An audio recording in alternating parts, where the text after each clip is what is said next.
Bulan sebagai satelit bumi. Pria sering memuji wanita pujaannya dengan ungkapan, "Di wajahmu kulihat bulan."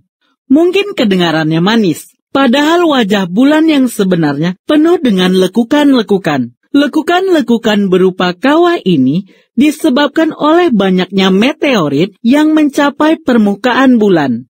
Ini karena bulan tidak memiliki atmosfer untuk membakar habis material-material yang memasuki orbitnya. Walaupun bulan jauh lebih kecil dari matahari, kita di bumi melihat bulan hampir sebesar matahari. Ini karena jarak bulan dari bumi jauh lebih dekat daripada jarak matahari dari bumi. Bulan termasuk benda gelap karena tidak dapat menghasilkan cahaya sendiri. Cahaya yang tampak dari bulan adalah hasil pantulan cahaya matahari yang jatuh di permukaan bulan. Massa bulan kira-kira 1/81 massa bumi, atau sekitar 8,1 dikali 10 pangkat 22 kilogram. Gaya gravitasi bulan hanya 1/6 kali gaya gravitasi bumi. Diameter bulan hanya sekitar 1/4 kali diameter bumi. Bulan tidak memiliki atmosfer, karena itu bulan tidak memiliki angkasa. Tidak adanya angkasa ini menimbulkan beberapa akibat, yaitu A. Suhu di bulan sangat ekstrim. Di bagian bulan yang terkena sinar matahari, suhu mencapai 110 derajat Celcius. Sedangkan di bagian bulan yang tidak terkena sinar matahari, suhunya mencapai minus 173 derajat Celcius. B. Bunyi tidak dapat merambat. C. Langit di bulan berwarna hitam kelam. Berbeda dengan langit di bumi yang tampak biru karena adanya debu-debu angkasa yang mampu menyebarkan gelombang pendek seperti biru yang lebih banyak dibandingkan dengan cahaya gelombang panjang. D. Di bulan tidak terjadi siklus air.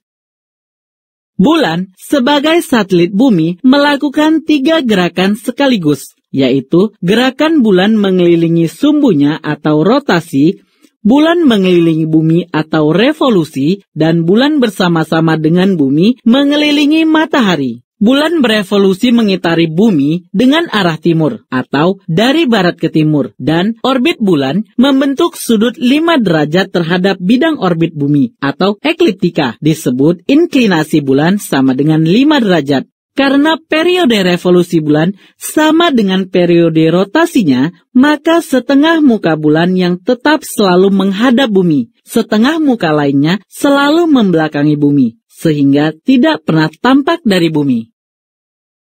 Fase bulan. Jika kamu mengamati bulan setiap hari selama 1 bulan sinodis atau kira-kira 29,5 hari, akan tampak bahwa bulan mengubah bentuknya. Nah, bentuk-bentuk bulan yang tampak berbeda oleh kita di bumi disebut fase bulan. Bentuk bulan sebenarnya tetap, yaitu bulat. Bentuk bulan yang tampak dari bumi berubah-ubah disebabkan perubahan posisi bulan selama mengitari bumi. Perhatikan pada posisi 1 fase bulan baru. Matahari, bulan, dan bumi berada pada satu garis lurus dan bulan berada di antara matahari dan bumi.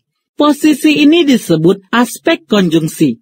Pada posisi ini, bagian bulan yang menghadap bumi tidak terlihat.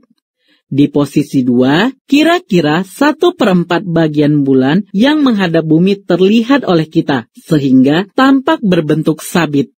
Di posisi 3, kira-kira setengah bagian bulan yang menghadap bumi terlihat oleh kita, sehingga bulan berbentuk setengah bulatan.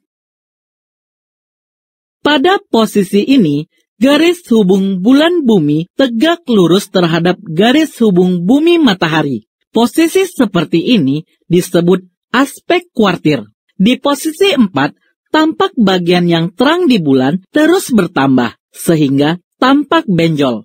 Kemudian, pada posisi 5, yaitu seluruh bagian bulan yang menghadap bumi terlihat oleh kita, atau bulan tampak bulat penuh, atau purnama. Posisi ini disebut aspek oposisi. Jadi, ada 4 fase utama bulan, yaitu sabit, setengah bulat, benjol, dan purnama. Dan ada 3 aspek bulan, yaitu konjungsi, kuartir, dan oposisi. Tahun Kabisat adalah sebuah tahun Samsiah yang berjumlah 366 hari. Sedangkan pada tahun biasa jumlahnya lebih sedikit atau 365 hari. Lebih tepatnya 365 hari, 6 jam, 9 menit, 10 detik. Oleh karena itu, setiap 4 tahun sekali, kelebihan 1 hari itu ditambahkan di bulan Februari, yaitu tanggal 29. Untuk memudahkan kamu bagaimana menentukan suatu tahun, apakah termasuk tahun Kabisat atau bukan, yakni sebagai berikut. 1. Jika angka tahun itu habis dibagi 400, maka tahun itu sudah pasti tahun Kabisat. 2. Jika angka tahun itu tidak habis dibagi 400, tetapi habis dibagi 100, maka tahun itu sudah pasti bukan merupakan tahun Kabisat.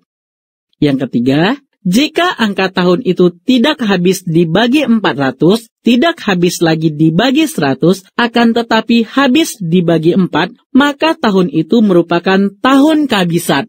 4. Jika angka tahun tidak habis dibagi 400, tidak habis dibagi 100, dan tidak habis dibagi 4, maka tahun tersebut bukan merupakan tahun Kabisat. Sedangkan tahun Komariah atau Hijriah dihitung menurut peredaran bulan. Dari bulan baru ke bulan baru berikutnya, yaitu 29,5 hari atau tepatnya 29 hari, 12 jam, 44 menit. Ini disebut periode sinodis. Agar jumlah hari dalam 1 bulan adalah bulat, maka jumlah hari dalam 1 bulan dibuat berselang-seling, yaitu 29 dan 30 hari. Jumlah 1 tahun Komariah atau Hijriah adalah 354 hari. Sedangkan dalam 1 tahun biasa berjumlah 365 hari. Maka selisih hari antara tahun Masehi dengan tahun Hijriah adalah 365 dikurang 354 hari, sama dengan 11 hari.